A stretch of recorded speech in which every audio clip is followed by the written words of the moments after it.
എല്ലാവർക്കും learn with പുണ്യയിലേക്ക് സ്വാഗതം. ഇന്ന് നമ്മൾ ഡിസ്കസ് ചെയ്യാൻ പോകുന്നത് വളരെ ഇമ്പോർട്ടൻ്റ് ആയിട്ടുള്ള ഒരു ടോപ്പിക്കാണ്. എന്തൊക്കെയാണ് OSCE എക്സാം ബുക്ക് ചെയ്യാൻ വേണ്ടി സെൻറ്റർ സെലക്ട് ചെയ്യുമ്പോൾ ശ്രദ്ധിക്കേണ്ട കാര്യങ്ങൾ ആൻഡ് OSCE എക്സാമിന് പോകുന്നതിന് എക്സാമിന് ജസ്റ്റ് മുമ്പുള്ള ദിവസങ്ങളിൽ ചെയ്യേണ്ട കാര്യങ്ങൾ. My name is Punya. Welcome to the video.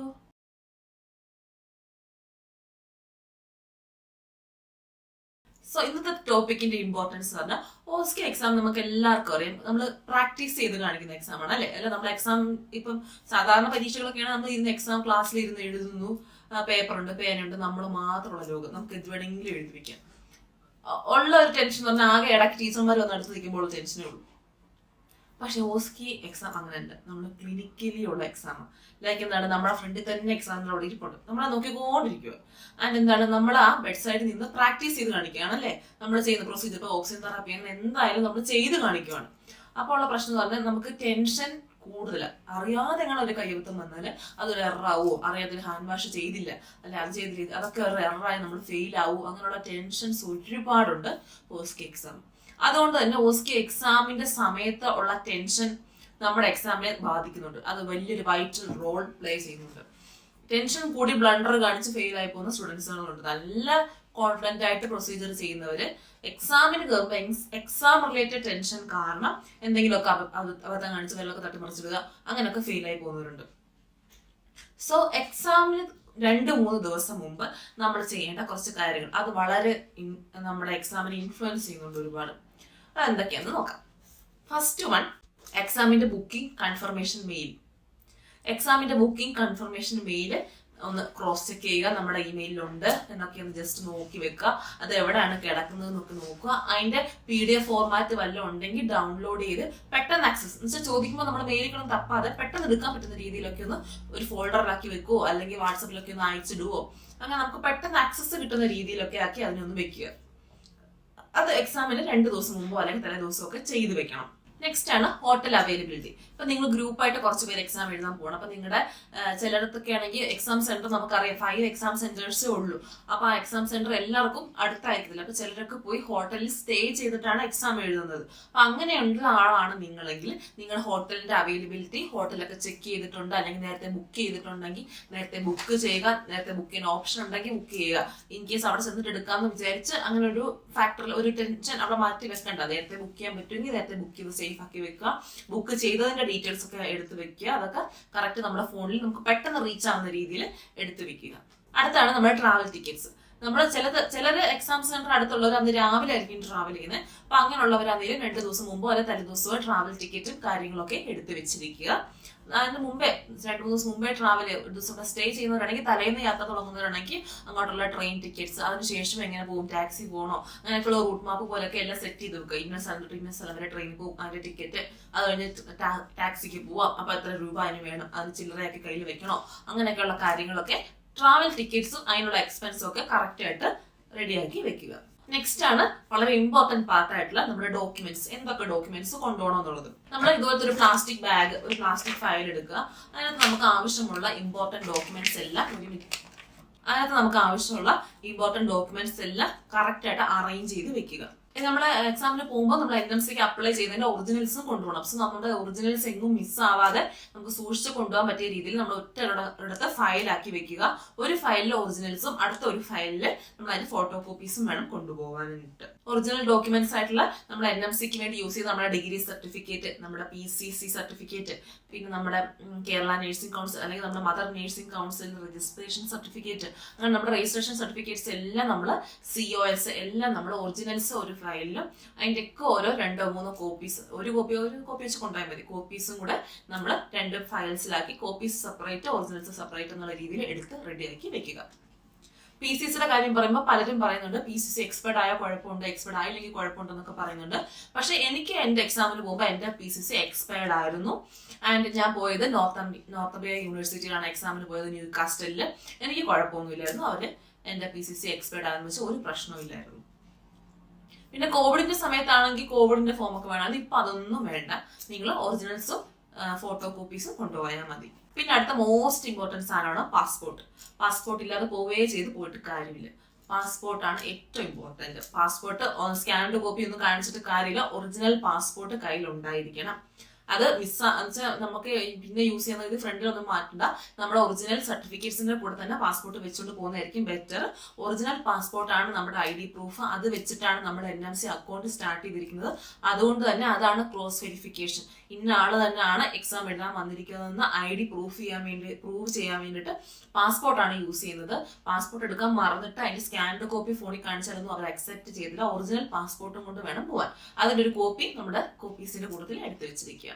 Passport വളരെ ഇമ്പോർട്ടന്റ് ആണ്. പാസ്പോർട്ട് ഇല്ലാത്ത ആരും OSCE എക്സാം എഴുതാൻ പോകരുത്. OITയുടെ കൂട്ട് തന്നെയാണ്. ഫസ്റ്റ് ID വെരിഫിക്കേഷൻ കഴിഞ്ഞിട്ട് എക്സാം സെന്ററിൽ കയറ്റത്തുള്ളൂ. ആദ്യമേ പാസ്പോർട്ട് ഇല്ലെങ്കിൽ ഒന്നും നടക്കത്തില്ല. അതുകൊണ്ട് പാസ്പോർട്ട് മസ്റ്റ് ആണ്.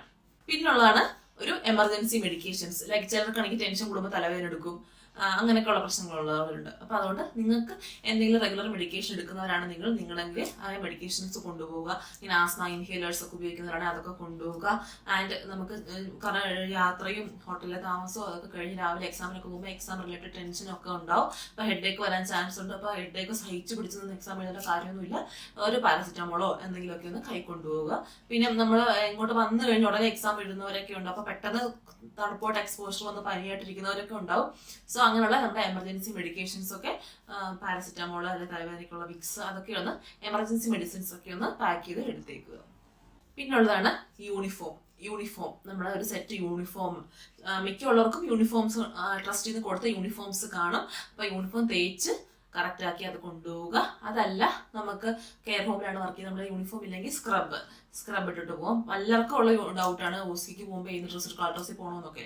അപ്പോൾ നമുക്ക് യൂണിഫോംസ് ഇല്ല എന്നുണ്ടെങ്കിൽ സ്ക്രബ് ഇടാവുന്നതാണ്. അപ്പോൾ ഒരു സ്ക്രബ് നമുക്ക് ആമസോണിൽ നിന്ന് മേടിക്കാം, അല്ലെങ്കിൽ എവിടെ നിന്ന് വേണമെങ്കിലും വാങ്ങിക്കാം. അങ്ങനെ ഒരു സ്ക്രബ് മേടിച്ച് തേച്ച് മണക്കി നമ്മുടെ സൈസ് ആണോ എന്നൊക്കെ കറക്റ്റ് ഇട്ട് നോക്കിയിട്ട് വേണം കൊണ്ടുപോകാൻ. അങ്ങനെ ക്ലീൻ ആയിട്ടുള്ള ഒരു സ്ക്രബ്. അതല്ല സ്ക്രബ് അല്ല യൂണിഫോം ഉണ്ട്, ഇപ്പൊ ട്രസ്റ്റ് ചെയ്യുന്നവർക്ക് ബാൻഡ് 4ന്റെ ബാൻഡ് 5ന്റെ യൂണിഫോം ഉണ്ടെങ്കിൽ യൂണിഫോം ഇടാം. ഞാൻ എന്റെ ഹോസ്പിറ്റലിൽ നിന്ന് യൂണിഫോം ഇട്ടിട്ടാണ് പോയത്. അപ്പൊ യൂണിഫോമും ഇടാം. അപ്പോൾ എക്സാമിന് തലേ ദിവസമോ അതിന് മുമ്പത്തെ ദിവസമോ ഒരു പെയർ ഓഫ് യൂണിഫോം എടുത്ത് തേച്ച് സെറ്റാക്കി അതിനുവേണ്ടി മാറ്റി വെക്കുക. അതൊക്കെ നേരത്തെ ചെയ്ത് വെക്കണം. എക്സാമിന് പോകുന്നതെന്ന് ചെയ്ത് തലേന്നൊക്കെ ചെയ്ത് വെക്കുക. അടുത്താണ് ഒരു ഗ്രൂമിംഗ് കിറ്റ്. ചെറിയൊരു ഗ്രൂമിംഗ് കിറ്റ് എടുക്കുക. ലൈക്ക് കോമ്പ്, പിന്നാണെങ്കിൽ നമ്മുടെ എന്തെങ്കിലും ലിപ് ബാമോ അങ്ങനെയൊക്കെയുള്ള മോയ്സ്ചറൈസർ അങ്ങനെയൊക്കെയുള്ള ചെറിയൊരു ഗ്രൂമിംഗ് കിറ്റ് എടുത്തിരിക്കുക. നമ്മൾ എക്സാമിൽ ചെന്ന് കഴിയുമ്പോൾ നമുക്ക് യൂണിഫോം ചേഞ്ച് ചെയ്യാൻ വേണ്ടിയിട്ട് ലോക്കറും ഒക്കെ ഉള്ളൊരു സ്ഥലമുണ്ട്. അവിടെ നമുക്ക് ഡ്രസ്സ് ചേഞ്ച് ചെയ്യാം, യൂണിഫോം ഇടാം. എന്നിട്ട് നമ്മുടെ ബാഗൊക്കെ ലോക്കർ വെച്ചിട്ടാണ് നമ്മൾ എക്സാമിൽ കയറുന്നത്. അപ്പോൾ ആ ചേഞ്ചിങ് സ്ഥലത്ത് നമുക്ക് മിററൊക്കെ തന്നിട്ടുണ്ട്. അപ്പോൾ നമ്മൾ മുടിയൊക്കെ പുട്ടപ്പ് ചെയ്യണം. മുടിയൊക്കെ പുട്ടപ്പ് ചെയ്ത് കെട്ടി വെക്കുന്നതാണ് നല്ലത്. അപ്പോൾ നമ്മൾ ഇപ്പോൾ സാധാരണ ഡ്രസ്സിലാണ് പോകുന്നതെങ്കിൽ മുടിയൊക്കെ അഴിച്ചിട്ടായിരിക്കും പോകുന്നത്. അപ്പം അവിടെ ചെന്ന് മുടി നേഴ്സസ് കിട്ടുന്ന പോലെ പൊക്കി കെട്ടാനും ചെറിയൊരു ഗ്രൂമിംഗ് ഒക്കെ ചെയ്തൊന്ന് ക്ലീൻ ആയിട്ട് നല്ലൊരു പ്രസന്റബിൾ ലുക്കിൽ പോകാൻ വേണ്ടിയിട്ട് ചെറിയൊരു ഗ്രൂമിംഗ് കിറ്റ്, ചീപ്പ് അങ്ങനെയൊക്കെയുള്ള കാര്യങ്ങൾ, പിന്നെ ഹെയർ പൊക്കി കെട്ടാനുള്ള ക്ലിപ്സ് അതൊക്കെ എടുക്കാൻ വേണ്ടിയിട്ട് ഒരു ഗ്രൂമിംഗ് കിറ്റ് റെഡിയാക്കി വെക്കുക. അപ്പൊ അതൊക്കെ അന്ന് രാവിലെ പോകുമ്പോൾ തിരക്കി കിട്ടുന്ന ക്ലിപ്പൊന്നും പറക്കിക്കൊണ്ട് പോകാതെ അതൊക്കെ നേരത്തെ ഒന്ന് അറേഞ്ച് ചെയ്ത് വെച്ചേക്കുക. ക്ലിപ്പും അതിന് വേണ്ടി ഒരു ചീപ്പൊക്കെ ഒന്ന് മാറ്റി വെച്ചേക്കുക. പിന്നെ അതിനകത്ത് ഇമ്പോർട്ടൻ്റ് ആയിട്ട് വരുന്നത് നേഴ്സസ് വാച്ച്. നിങ്ങൾക്ക് സ്വന്തമായിട്ട് വാച്ച് ഉണ്ടെങ്കിൽ വാച്ച് എടുക്കാവുന്നതാണ്. വാച്ച് ഇല്ല എങ്കിൽ ഒന്നും ടെൻഷൻ അടിക്കേണ്ട. അവിടെ ചെന്ന് കഴിയുമ്പോൾ അവർ എക്സാമിന് വാച്ച് തരും. അപ്പം വാച്ച് ഇല്ലെങ്കിൽ പേടിക്കേണ്ട. വാച്ച് ഉണ്ടെങ്കിൽ കുഴപ്പമില്ല, നിങ്ങളുടെ സ്വന്തം വാച്ചും യൂസ് ചെയ്യാം. ആൻഡ് പേനയൊന്നും കൊണ്ടുപോകേണ്ട ആവശ്യമില്ല. നിങ്ങൾക്ക് ഓരോ സ്റ്റേഷനിലും ഓരോ കളറിലുള്ള പേന വരും. ഇപ്പം അസസ്മെന്റിന് ബ്ലാക്ക്, ഇംപ്ലിമെന്റേഷന് റെഡ്, അങ്ങനെ പല കളറിലുള്ള പേന അവർ തന്നെയാണ് തരുന്നത്. അല്ലാതെ നമ്മൾ പേന കൊണ്ടുപോകേണ്ട ആവശ്യമില്ല. കൊണ്ടുപോയാലും അവർ കയറ്റത്തില്ല. ലാസ്റ്റ് വന്നതാണ് ഫുഡ് ആൻഡ് കുറച്ച് സ്നാക്സ്. എന്തെങ്കിലും ഫുഡോ സ്നാക്സോ ബ്രെഡോ എന്തെങ്കിലുമൊക്കെ ഒന്ന് കൈ കൊണ്ടുപോകുക. കാരണം ചിലരൊക്കെ ട്രെയിനിൽ കുറേ നേരം യാത്ര ചെയ്തിട്ടായിരിക്കും ചെല്ലുന്നത്. അല്ലെങ്കിൽ രാവിലെ എക്സാം ഷെഡ്യൂൾ ഉള്ളവരൊക്കെ ഉണ്ട്. അപ്പം രാവിലെ ടെൻഷൻ കാരണം പുറത്ത് പോയി ഫുഡ് കഴിച്ചിട്ട് എക്സാമിന് കയറാനൊന്നും പറ്റത്തില്ലായിരിക്കും. അപ്പം അതുകൊണ്ട് നിങ്ങൾ കയ്യിൽ എന്തെങ്കിലും സ്നാക്സ് ഒക്കെ കൊണ്ടുപോകുക. അല്ലെങ്കിൽ വൈകുന്നേരത്തെ എക്സാം ഉള്ളവരാണെങ്കിൽ ഉച്ചയ്ക്ക് ചിലപ്പം എക്സാം സെന്ററിൽ പോയിരിക്കും. അപ്പം അങ്ങനെയുള്ളവരൊക്കെ ആണെങ്കിൽ എന്തെങ്കിലും സ്നാക്സ് ഒക്കെ കയ്യിൽ ഇവിടുന്ന് കൊണ്ടുപോവുക. മാക്സിമം പുറത്തുനിന്നുള്ള ഫുഡൊക്കെ അന്ന് കഴിച്ചിട്ട് എക്സാമിന് പോകുന്നതൊക്കെ എന്തെങ്കിലും ഡയറി എന്തെങ്കിലുമൊക്കെ വരാൻ ചാൻസ് ഉണ്ട്. ഇപ്പം ഞങ്ങളാണെങ്കിൽ ഇവിടെ നിന്ന് സ്കോട്ട്ലാൻഡിൽ നിന്ന് ന്യൂകാസിലിൽ പോയിട്ട് എക്സാം എഴുതി. അപ്പോൾ അവിടെ ചെന്ന് അവിടെ ലോക്കൽ ഫുഡ്സ് ഒക്കെ ട്രൈ ചെയ്യാനൊക്കെ ഉണ്ടായിരുന്നു. പക്ഷെ അതൊക്കെ എക്സാം കഴിഞ്ഞിട്ട് നമുക്ക് ചെയ്യാം. എക്സാമിന് മുമ്പ് നമ്മൾ കൊണ്ടുപോകുന്ന വല്ല ബ്രെഡോ അങ്ങനെയുള്ള സ്നാക്സ് എന്തെങ്കിലുമൊക്കെ കഴിക്കുന്നതായിരിക്കും നല്ലത്. പിന്നെ ഉള്ളത് നമ്മൾ എക്സാമിന് തൊട്ട് മുമ്പത്തെ ദിവസം ഒന്നും പുതുതായിട്ട് പഠിക്കേണ്ട. അപ്പൊ നമ്മളൊന്നും എല്ലാം പഠിച്ച് നേരത്തെ പഠിച്ചു തീരുക. എക്സാമിന്റെ തലേ ദിവസം ഇരുന്ന് പുതുതായിട്ടൊന്നും പഠിക്കാൻ നോക്കണ്ട. അതൊക്കെ നമ്മുടെ ടെൻഷൻ കൂട്ടത്തതേ ഉള്ളൂ. എക്സാമിന്റെ തലേ ദിവസം എന്ന് പറഞ്ഞാൽ റിവിഷൻ മാത്രം ചെയ്യുക. ഇത്രയും നാളും പഠിച്ചത് വീണ്ടും വീണ്ടും വായിച്ചു നോക്കി മെമ്മറൈസ് ചെയ്യാൻ ശ്രമിക്കുക. എന്തായിരുന്നു പ്രൊഫഷണൽ വാല്യൂ, ഇത് എന്തായിരുന്നു, എവിഡൻസ് ബേസ്ഡ് ഇത് എന്തായിരുന്നു. അത് നിങ്ങൾ ഒരിടത്ത് ഇരുന്ന് ആലോചിക്കണമെന്നില്ല. നമ്മൾ മറ്റുള്ള കാര്യങ്ങൾ ചെയ്യുകയാണെങ്കിൽ കൂടെ ആ സമയത്ത് അത് ആലോചിച്ചുകൊണ്ട് ചെയ്യാവുന്നതാണ്. ലൈക്ക് അതിന്റെ ആൻസർ എന്തായിരുന്നു, ഇത്രാമത്തെ പോയിന്റ് എന്തായിരുന്നു, അപ്പൊ എല്ലാ പോയിന്റ് കിട്ടുന്നുണ്ടോ എന്ന് സ്വയം ആലോചിച്ച് നോക്കുക. ഇന്ന പോയിന്റ് കിട്ടുന്നില്ലെങ്കിൽ അത് വന്ന് വായിച്ചു നോക്കുക അത് ഏതായിരുന്നു എന്ന്. അങ്ങനെ സ്വയം ഒന്ന് മനസ്സിനെ പ്രിപ്പയർഡ് ആക്കി റിവിഷൻ ചെയ്യുക. അല്ലാതെ പുതിയതായിട്ട് പഠിക്കാത്ത എല്ലാം കൂടെ കൂട്ടിയിട്ട് തലേദിവസം ഇരുന്ന് ഈ 15 പ്രൊഫഷണൽ വാല്യൂസ് ഒന്നും പഠിക്കാനൊന്നും ആർക്കും പറ്റത്തില്ല. പഠിച്ചാലും ഓർമ്മയിൽ ഉണ്ടാവില്ല. പക്ഷെ ചിലർ ചെയ്യുമായിരിക്കും കേട്ടോ, ചിലർ അതുപോലെ മകബ് ചെയ്ത് പോയി എഴുതുന്നവരുണ്ട്. പക്ഷെ നമുക്ക് ഒരു ജനറലി ആൾക്കാരൊക്കെ പറയുന്നത് എന്താണ്, നമ്മൾ നേരത്തെ എല്ലാം പഠിച്ചു തീർത്തിട്ട് എക്സാമിന്റെ തലേദിവസം റിവിഷൻ ചെയ്യുന്നതായിരിക്കും നമുക്ക് ബെറ്റർ ഔട്ട്പുട്ടിന്, അല്ലെങ്കിൽ എക്സാം സെന്ററിൽ ഇരുന്ന് ഓർത്ത് എഴുതാൻ നേരത്ത് നമ്മളെ ഹെൽപ്പ് ചെയ്യാൻ പോകുന്നത് അങ്ങനെ ചെയ്യുന്നതായിരിക്കും. അപ്പൊ തലേദിവസം എല്ലാവരും നന്നായിട്ട് റിവൈസ് ചെയ്യുക. എല്ലാ പ്രൊസീജിയേഴ്സും ഒരു വട്ടം ഒന്ന് ചെയ്ത് നോക്കുക. അങ്ങനെ എല്ലാം ചെയ്ത് നോക്കുക. പിന്നുള്ളതാണ് ഏറ്റവും ഇമ്പോർട്ടൻ്റ് ആയിട്ടുള്ള ടോപ്പിക്, മൈൻഡ്ഫുൾനെസ് വളരെ വൈറ്റൽ റോള് പ്ലേ ചെയ്യുന്നുണ്ട്. നമ്മുടെ ടെൻഷൻ, നമുക്ക് എക്സാം ഇല്ലാത്തവർക്ക് ഇങ്ങനെ ഒരു ഉപദേശിക്കാം, ടെൻഷൻ കൺട്രോൾ ചെയ്യണം എന്നൊക്കെ എല്ലാ ട്രെയിനേഴ്സും അങ്ങനെ പറയും. പക്ഷെ നമ്മുടെ ടെൻഷൻ നമുക്ക് മാത്രമേ എടുത്തുള്ളൂ. അല്ലെങ്കിൽ എക്സാം എഴുതാൻ പോകുന്ന ഒരാൾക്ക് മാത്രമേ ആ ടെൻഷന്റെ ഒരു മൂർധന്യാവസ്ഥ അറിയത്തുള്ളൂ. അത് എക്സാം എഴുതി അതിലൂടെ കടന്നു പോയവർക്ക് അത് പെട്ടെന്ന് റിലേറ്റബിൾ ആയിട്ട് മനസ്സിലാക്കാൻ പറ്റും. അപ്പൊ അതുകൊണ്ട് ടെൻഷൻ കൺട്രോൾ ചെയ്യുക. പക്ഷെ നമ്മുടെ ടെൻഷൻ കൂടുന്നതനുസരിച്ച് എന്താണ്, നമ്മൾ എന്തെങ്കിലും തെറ്റോ അല്ലെ എന്തെങ്കിലും ബ്ലണ്ടറോ ചെയ്യാനുള്ള ചാൻസ് അവിടെ കൂടുമോ. അപ്പൊ അതുകൊണ്ട് മനസ്സിനെ എങ്ങനെയെങ്കിലും കൺട്രോൾ ചെയ്തേ പറ്റത്തുള്ളൂ. ടെൻഷന്റെ ലെവല് മനസ്സിലാക്കാൻ പറ്റും. കാരണം OETക്കും അതുപോലെ തന്നെയാണ് കേട്ടോ, ടെൻഷന്റെ ലെവല് ഭയങ്കര കൂടുതലായിരിക്കും. പക്ഷെ അത് എക്സാം എഴുതുന്നവർക്ക് അതിന്റെ ടെൻഷൻ അവരുടെ അവസ്ഥ എനിക്ക് മനസ്സിലാവും. അതിൽ കൂടെ കടന്നു പോയ സമയത്ത് എനിക്ക് അതറിയാം. നമ്മൾ ഇത്രയും പൈസ കൊടുത്തിട്ട് എക്സാം എഴുതുന്നു, ഇത്രയും കഷ്ടപ്പെട്ട് ട്രാവൽ ചെയ്ത് പോയി ഇങ്ങനെ എല്ലാം ചെയ്യുന്നു, നമ്മളെങ്ങാണോ ഒരു സ്റ്റേഷൻ ഫെയിൽ ആയാൽ കൂടെ നമ്മൾ വീണ്ടും ഇതിൽ കൂടെ ഒക്കെ ഇത്രയും പൈസ അടയ്ക്കണം, ഇതിൽ കൂടെ ഒക്കെ കടന്നു പോകണം എന്നൊക്കെ ഓർത്തിട്ട് നമുക്ക് ഒത്തിരി ടെൻഷൻസ് അതെനിക്ക് മനസ്സിലാക്കും.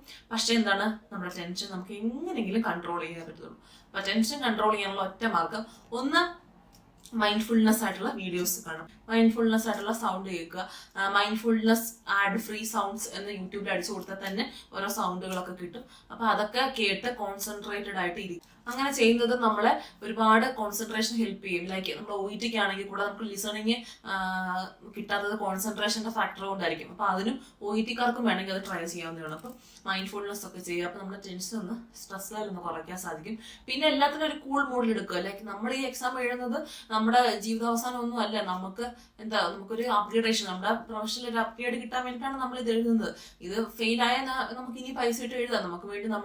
നമുക്ക് വേണ്ടി ചെലവാക്കുന്ന പൈസയല്ലേ. ലൈക്ക് നമ്മൾ വേറെ എങ്ങും കളയുന്നതല്ലേ. നമ്മൾ ഷോപ്പിംഗ് ചെയ്തും അത് ചെയ്തും ഇത് ചെയ്തും ഒക്കെ നമ്മൾ ഒരുപാട് പൈസ കളയുന്നുണ്ട്. അപ്പൊ നമ്മുടെ പ്രൊഫഷനിന്റെ ഒരു ഡെവലപ്മെന്റിന് വേണ്ടി ഒരു എക്സാമിന് കുറച്ച് പൈസ നമ്മുടെ ലൈഫിൽ നമുക്കിട്ട് ചെലവാക്കുന്നത് തെറ്റില്ല. നമുക്ക് വേണ്ടി സ്വന്തമായിട്ട് ചെലവാക്കുന്ന പൈസയായിട്ട് അതിനെ കണ്ട് ടെൻഷൻ ഒന്ന് കുറയ്ക്കാൻ ശ്രമിക്കുക. പിന്നെ ഒരു സ്റ്റേഷൻ പോയാലും കുഴപ്പമില്ല, നമുക്ക് ആ സ്റ്റേഷനാണ് നിങ്ങൾ ഫെയിൽ ആയത്, ഇന്ന കാരണം കൊണ്ടാണ് ഫെയിൽ ആയതെന്ന് പറഞ്ഞ് UK NMC നമുക്ക് മെയിൽ വരും. അപ്പം അത്ര വരെ അവർ നമ്മളെ സഹായിക്കുന്നുണ്ട്. പിന്നെ ആ ഫെയിൽ ആയ സ്റ്റേഷൻ മാത്രം എഴുതിയാൽ മതി, അത്ര പോലും നമ്മൾ അവർ സഹായിക്കുന്നുണ്ട്. അപ്പൊ അതുകൊണ്ട് ടെൻഷൻ എല്ലാവരും ഒന്ന് കൺട്രോൾ ചെയ്ത് വെക്കുക. പിന്നെ ഈ പറഞ്ഞ കാര്യങ്ങളൊക്കെ തലേദിവസം അറേഞ്ച് ചെയ്ത് വെക്കുക. അത്രയൊക്കെ അറേഞ്ച് ചെയ്ത് വെക്കും തന്നെ നമ്മുടെ ഈ ട്രാവലിടയ്ക്കുള്ള ടെൻഷൻസ്, ഹോട്ടലിലെ ടെൻഷൻസ് അതൊക്കെ ഒന്ന് മാറിക്കിട്ടും. പിന്നെ എക്സാമിന് കയറുമ്പോൾ ഉള്ള പ്രീ ചെക്കിങ്, എക്സാമിന് മുമ്പ് ID ചെക്കിങ്, ഈ സർട്ടിഫിക്കറ്റ് വെരിഫിക്കേഷൻ, അങ്ങനെ കുറെ കാര്യങ്ങളുണ്ട്. അവിടെയൊക്കെ ചുമ്മാ നിന്ന് ടെൻഷൻ അടിച്ച് പേപ്പറുകളും തപ്പി ഒന്നും സമയം കളയേണ്ട, നമുക്ക് എല്ലാം അറേഞ്ച് ചെയ്തിട്ട് പോയി കഴിഞ്ഞാൽ നമുക്ക് അവിടെ ടൈമിന്റെ പ്രശ്നമല്ല, ടൈം പോയിക്കോട്ടെ, ടെൻഷൻ, അനാവശ്യമായ ടെൻഷൻസ് എടുക്കുന്നത് നമുക്ക് ഒഴിവാക്കാൻ പറ്റും. അപ്പൊ ഒരു സ്ട്രെസ് ഫ്രീ ആയിട്ട് എല്ലാവരും സന്തോഷത്തോടെ എക്സാം എഴുതാൻ ഈ പ്രീ അറേഞ്ച്മെന്റ്സും പ്രീ പ്ലാനിങ്സും ഒക്കെ നിങ്ങൾ ഒരുപാട് ഹെൽപ്പ് ചെയ്യും. പിന്നെ പഠിക്കുന്ന സമയത്ത് ചെറിയ ചെറിയ നോട്ട് ഉണ്ടാക്കി പഠിക്കുന്നത്, ആ ചെറിയ നോട്ടും എടുത്തുകൊണ്ട് വേണം പോകാൻ. എക്സാമിന് പോകുന്നതിന് ജസ്റ്റ് ഒന്ന് പേപ്പറൊക്കെ മറിച്ച് നോക്കി എല്ലാം ഒന്ന് റിവൈസ് ചെയ്ത് കയറാൻ പറ്റും. അപ്പൊ എല്ലാവർക്കും എക്സാം എഴുതാൻ പോകുന്നവർക്ക് എല്ലാവർക്കും ഓൾ ദ ബെസ്റ്റ്. എല്ലാവരും ഫസ്റ്റ് അറ്റംപ്റ്റിൽ തന്നെ പാസ്സാവട്ടെ. ഒരു സ്ട്രെസ് ഫ്രീ ആയിട്ട് ഒരു നല്ലൊരു മൈൻഡോടെ എക്സാമിന് എടുക്കാൻ എല്ലാവർക്കും സാധിക്കട്ടെ. വീഡിയോ കണ്ടതിന് ഒരുപാട് നന്ദിയുണ്ട്. ഈ വീഡിയോ നിങ്ങളുടെ എക്സാമിന് പോകുന്ന ഫ്രണ്ട്സിനൊക്കെ ഷെയർ ചെയ്ത് കൊടുക്കുക. എല്ലാവർക്കും യൂസ്ഫുൾ ആകട്ടെ. Bye bye.